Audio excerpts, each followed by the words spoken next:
세상에 떠도는 기묘한 괴담들. 첫 번째 이야기. 가평군의 청평으로 놀러갔다가 실제로 겪었던 실화괴담. 내가 운전면허를 딴 지 얼마 안 된 어느 여름에 평소 친하게 지내던 친구가 여자친구가 생겼다며 같이 가자고 해서 1박 2일로 여행을 갔어. 친구는 커플이었지만 난 동성 친구와 함께였다는 슬픈 이야기는 하지 않을게. 난 면허는 있지만 뚜벅이었고 친구 녀석이 차가 있었는데 2명만 탈 수 있는 거라 어쩔 수 없이 우리는 렌트를 했어. 청평에 가서 물놀이도 하고 바베큐 파티도 하는 걸로 계획을 잡고 서울역에서 차를 렌트해서 출발했지. 지금은 스마트폰으로 바로 연결해서 노래를 들을 수 있지만 그때 당시만 해도 CD에 좋아하는 노래를 다운받아서 직접 구화했어. 전날 설레는 마음으로 선곡한 CD를 틀어서 노래도 따라 부르고 가까운 마트에 들러 저녁에 바베큐 해먹을 재료도 사고 그렇게 즐거운 여행이 시작됐어. 숙소에 가기 전에 청평에서 바나나 보트도 타고 플라이피시도 타고 한참을 재밌게 놀았는데 친구 애인인 제이가 땅콩 보트를 타다가 물에 빠졌어. 구명조끼를 입긴 했지만 땅콩 보트를 타본 사람들은 알겠지만 바나나 보트는 한참 달릴 때는 안 빠지고 거의 선착장에 다 와서 떨어지잖아. 보트 근처에서 우수수 떨어지는데 반해 땅콩 보트는 달리는 와중에 속도를 못 이기고 손을 놔서 빠지는 경우가 대부분이야. 그렇게 제이가 빠진 거지. 나는 선착장에서 둘이 타는 걸 보고 있었는데 말 그대로 땅콩이 떨어져 나가는 것처럼 보였어. 보트를 운전하는 사람은 누가 빠졌는지 모르니까 계속 멀어졌고 혼자 청평강 물속에서 동동 떠 있었던 거야.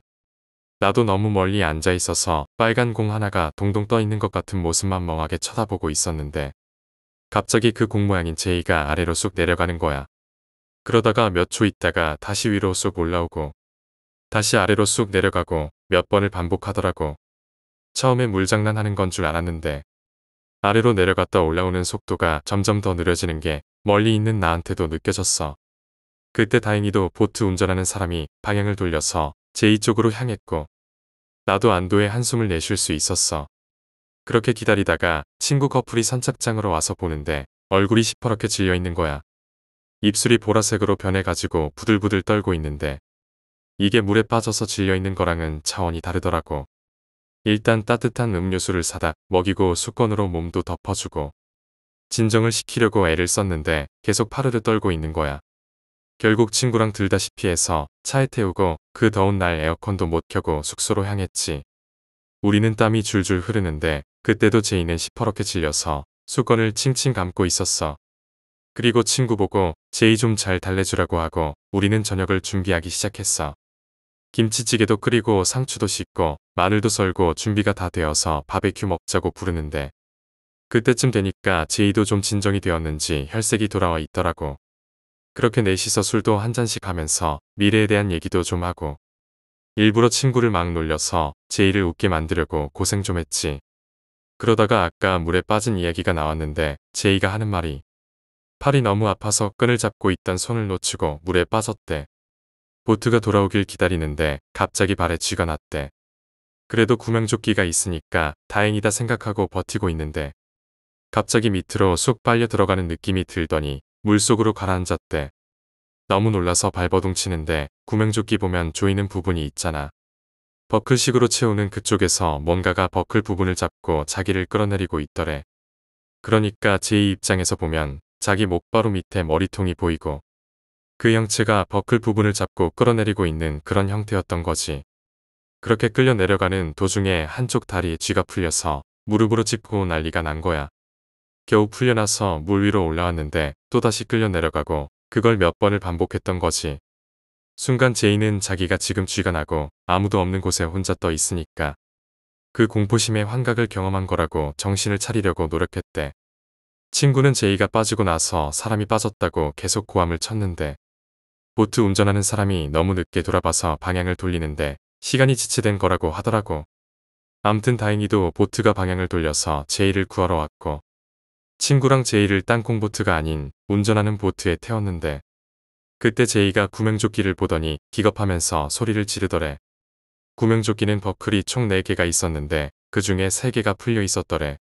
밑에서부터 하나씩 하나씩 마지막 남은 버클을 제외하고 3개 모두가 그렇게 풀려 있었대. 그래서 제이가 그렇게 무서워했던 거였어. 그 얘기를 들으니까 술맛도 떨어지고 다들 뭔가 기분이 안 좋아져서 술자리는 생각보다 일찍 마무리됐지. 그리고 다들 잠자리에 들었는데 우리 셋은 거실에 이불을 깔고 자고 제이만 방에 들어가서 자게 되었거든. 근데 한참 자고 있는데 시끄럽게 싸우는 소리가 들리는 거야. 눈을 비비고 일어나서 보니까 친구 커플이 무슨 이유 때문인지 막 싸우고 있고 다른 친구가 둘을 말리고 있더라고. 무슨 일인가 싶어서 나도 밖으로 나가봤는데 고기 구울 때 썼던 가위를 들고 나와서 미친 사람처럼 휘두르고 있는 거야. 그걸 보고 나도 달려가서 막 말렸지. 일단 진정하고 가위부터 내려놓고 이야기하라고 했어. 사건의 요지는 이랬어. 잘 자는 줄 알았던 제이가 갑자기 방문을 열고 나와서 주방을 이리저리 뒤지더래. 함께 갔던 다른 친구는 그때부터 안 자고 주시하고 있었는데 칼을 집었다가 집게를 집었다가 한참 그러더니 가위를 발견하고 문 밖으로 나가더래. 뭔가 큰일이 나겠다 싶어서 옆에서 자던 친구를 깨워서 같이 밖으로 나가봤는데 가위를 든 제이가 렌트해온 차 타이어를 막 쑤시고 있더라는 거야. 다행히도 타이어가 두껍기도 했고 고기 자르는 가위가 예리해봤자 얼마나 예리했겠어. 기스만 나고 있었던 거지. 놀란 두 사람이 가서 말리는데 친구 말도 안 듣고 계속 서울로 올라가자고만 하더래. 이걸 펑크 내면 갈 수 있다고 하면서 그렇게 말하는 제이의 표정은 지금 생각해도 좀 소름 돋았어. 가위를 뺐으면 물어뜯어서라도 타이어를 펑크 내고 말겠다고 소리소리 질렀으니까 말이야. 우리 셋이 겨우겨우 진정시키고 셋 다 술을 먹어서 운전하기도 힘든데 이 밤중에 어딜 올라가냐고 술이 좀 깨면 새벽에라도 출발할 테니 제발 진정하라고 했어. 근데도 막무가내더라고. 우리가 술을 마셨으니까 타이어를 펑크 내고 보험회사를 부르자고 했어. 그러면 올라갈 수 있는 거 아니냐면서 말도 안 되는 억지를 피우기 시작하더니 그게 안 먹히니까 방 안에서 핸드폰을 들고 나와서 여기저기 전화를 걸기 시작하는 거야. 결국 자기 동생이 콜택시를 타고 여기까지 오기로 했다는 거야. 그때부터 분위기는 정말 삭막해졌지. 친구는 계속 제이랑 투닥거렸고 결국 동생한테 다시 전화해서 오지 말라고 하라고 그랬어. 다행인 건 술자리가 일찍 끝나서 우리 셋 다 술이 많이 깬 상태였다는 거고. 그래서 그냥 친구가 운전해서 서울로 올라가기로 결정을 한 거야. 자기 애인이 음주운전을 하겠다는데도 좋다고 웃는데 진짜 제이가 얄밉더라. 그래도 어쩌겠어. 난 면허는 있지만 운전해본 경험이 없었고 또 다른 친구는 면허가 없었으니 말이야. 그렇게 제대로 놀지도 못하고 다시 짐을 싸서 차로 옮기고 서울로 향하는데 헤드라이트를 켰는데도 밤길이라 그런지 무척 어두웠어. 둘이 싸웠으니까 친구가 운전을 하고 내가 보조석에 탔거든. 뒷자리 창가에 딱 달라붙어서 창밖을 내다보고 있었고 다른 친구는 피곤했는지 잠을 자고 있었어. 한참을 달리는데 차가 갑자기 붕 뜨는 느낌이 드는 거야. 그러더니 아래로 곤두박질 치는데 그 잠깐의 순간 동안 별 생각이 다 들고 일단 최대한 몸을 웅크리고 뒤에 자던 친구 이름을 불렀어. 그 잠깐 동안 차 안엔 아비규환이 따로 없었어. 뒤에 있던 제이는 소리 지르고 잘 자던 내 친구는 운전석과 보조석 사이로 튀어나오고 진짜 정신이 하나도 없었지. 그렇게 차가 어딘가로 쿵 하고 떨어졌고 다행히 다들 크게 다치지는 않아서 차 밖으로 나와봤는데 차가 도랑에 처박혀 있는 거야. 산에서 내려오는 물줄기 위에 차가 지나다니기 위해 작은 다리를 만들고 그 밑이 물줄기가 고여있는 도랑이 있었는데 그 속으로 우리 차가 떨어진 거지. 천만다행인 건 그 도랑이 그리 깊은 게 아니었고 그래서 그나마 우리가 무사할 수 있었던 거야. 사고가 났지만 무사했던 우리는 다행이다 하고 수습을 하고 있었고 원하던 대로 보험회사를 부를 수밖에 없는 상황이 된 거야. 그런 판국에도 친구들 걱정은 못할 망정 그럼 우리 못 올라가냐고 철딱선이 없는 소리를 계속 찌껄리고 있었어. 진짜 지금 생각해도 화가 나네. 렌터카 회사에 전화를 했는데 시간인지라 아무도 받지를 않더라고. 하는 수 없이 렌터카에 붙은 보험회사 연락처로 전화를 했더니 일단 관할 경찰서로 전화를 하라고 하더라. 나중에 렌터카 회사와 비용 청구 문제도 있고 해서 경찰이 출동했다는 기록이 필요하다고 그러는데 대충 보니까 우리가 그 새벽에 휴양지인 청평에서 사고를 내니까 음주운전을 의심하는 것 같더라고. 뭐 어쩔 수가 있나. 사고를 낸 우리 책임이니까 112에 신고해서 근처 지구대 차가 온 거지. 술도 조금밖에 안 먹었고 그나마 몇 시간 자다 나와서 그런지 음주로 인한 문제는 없었어. 평범하게 사고 경위에 대해 몇 가지 질문하고 사진 몇 장 찍고 그러더라고. 근데 뜬금없이 제이가 지구대에서 나온 경찰한테 자기를 좀 태워달라고 하는 거야. 집으로 가야 된다고 여기 있으면 안 된다고 하면서 말이야. 경찰이 황당해하면서 일행 아니냐고 묻는데도 그럼 지구대까지만이라도 태워다 달라고 애원을 하더라고. 친구는 물론이고 우리 모두 뜨악해서 제이를 바라봤는데도 아주 사정을 하면서 제발 태우고 가라고 하는 거야. 그쯤 되니까 우리를 바라보는 경찰들 눈빛이 좀 변하기 시작했어.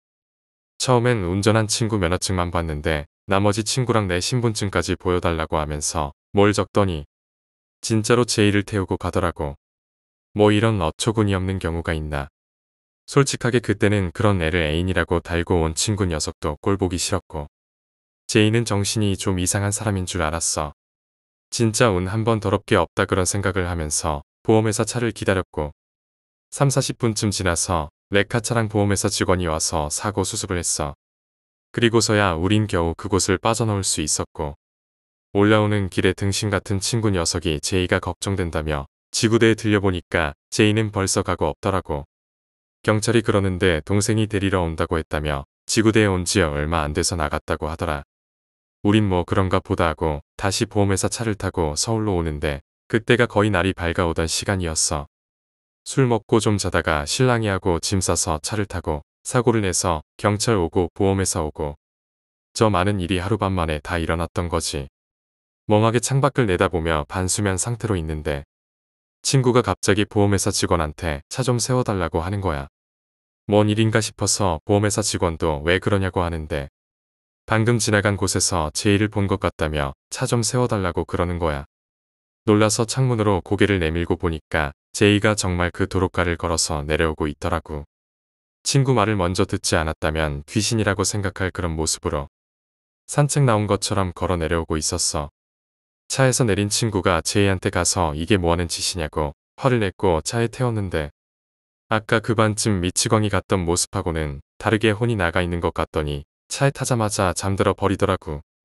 그렇게 좁은 차에 낑겨서 서울로 올라갔고 다음 날 병원에 가보니 나랑 뒷좌석에 있던 친구는 찰과상만 조금 입었고 운전했던 친구는 발목인대가 늘어나서 한동안 고생을 해야 했어. 제이는 아주 멀쩡했고 렌터카 수리비가 꽤 많이 나와서 한동안 내 등골이 휘청했지만 그나마 안 다친 게 다행이라고 그렇게 생각했어.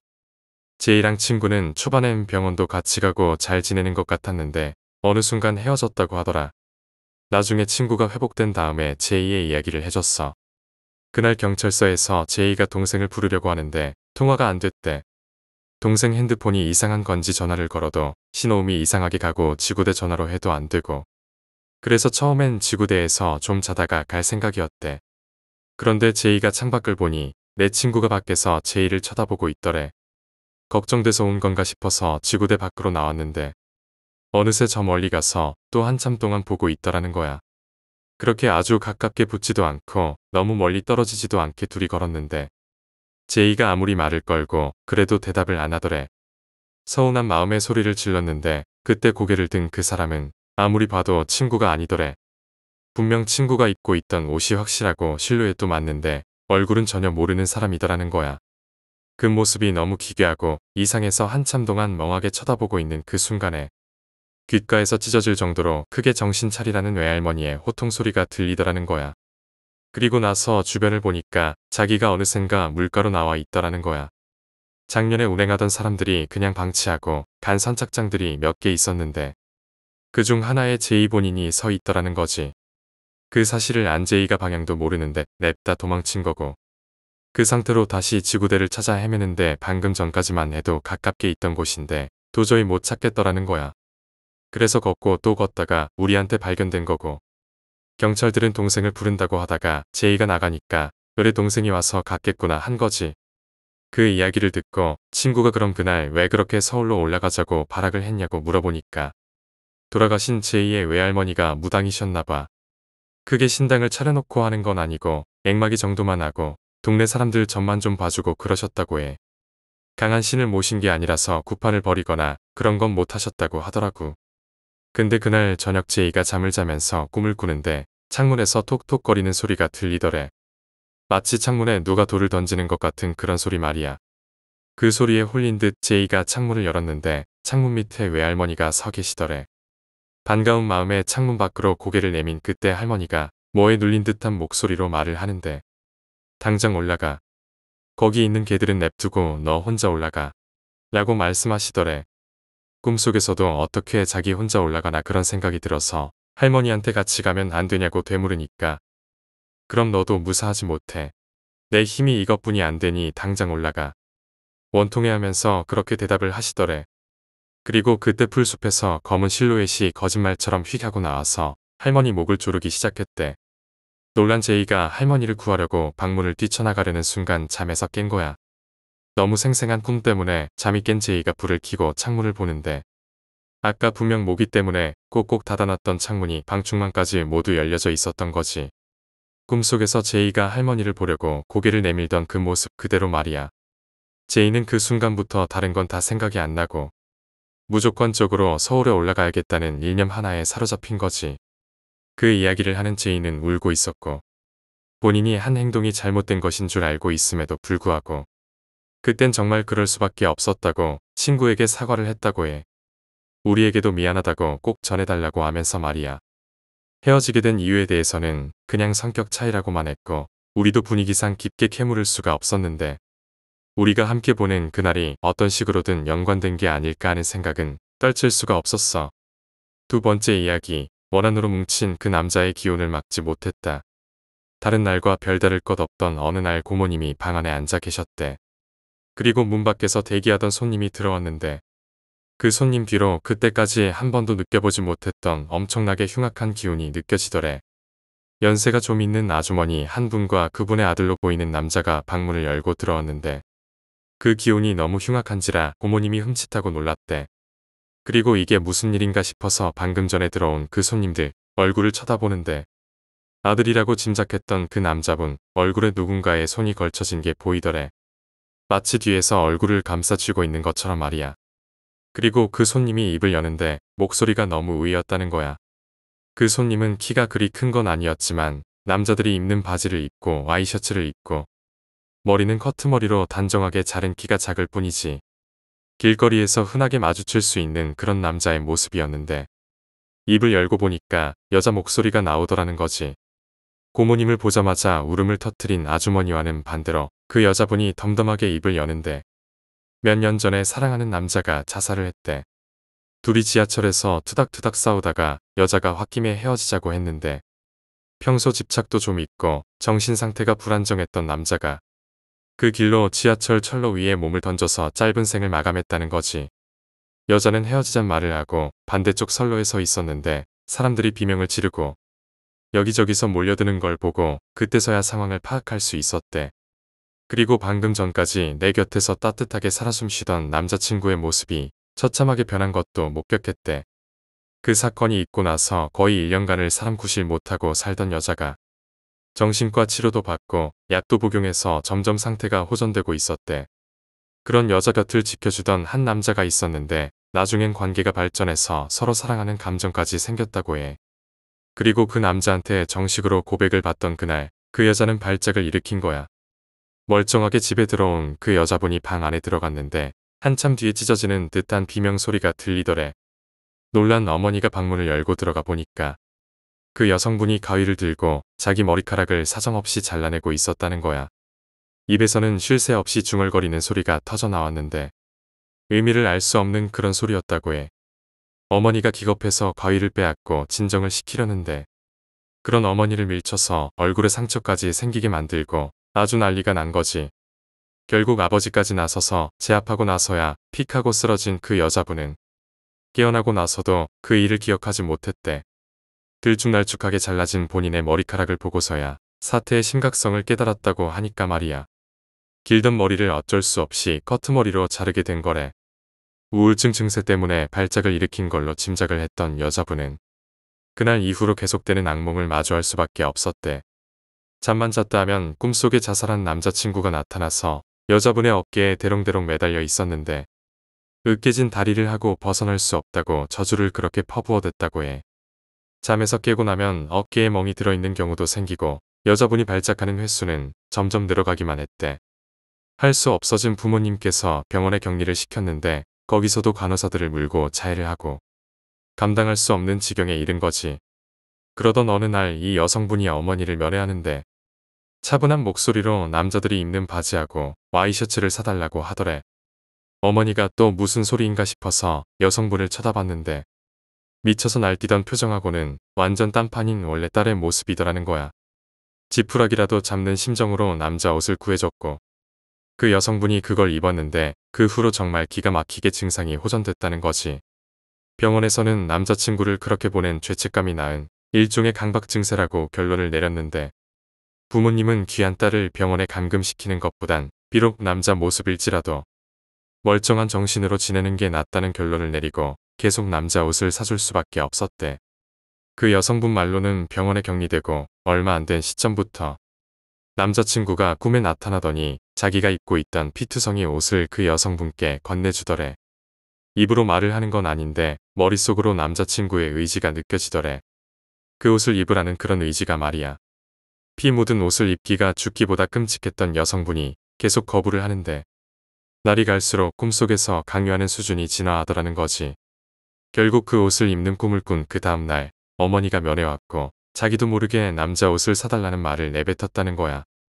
그렇게 머리를 짧게 깎고 남자 옷을 입자 거짓말처럼 꿈속에서 괴롭히는 게 사라졌는데 그 후로 신기하게도 뽀얗던 피부가 거칠어지고 코 부분에 수염이 까슬하게 나더래. 그리고 여성분의 머리가 조금만 길거나 여성스러운 옷을 입으면 그 남자가 꿈에 다시 나타났는데 그 꿈을 꾸고 나면 어김없이 발작을 일으켰다는 거야. 하는 수 없이 여성분은 그 젊은 나이에 여자이기를 포기하고 마치 남자 같은 행색을 하고 다니기 시작한 거지. 꿈속에서 본 남자친구의 모습이 너무 무섭고 공포스러워서 머리카락 길이에 대해 광적인 집착까지 생겼다고 해.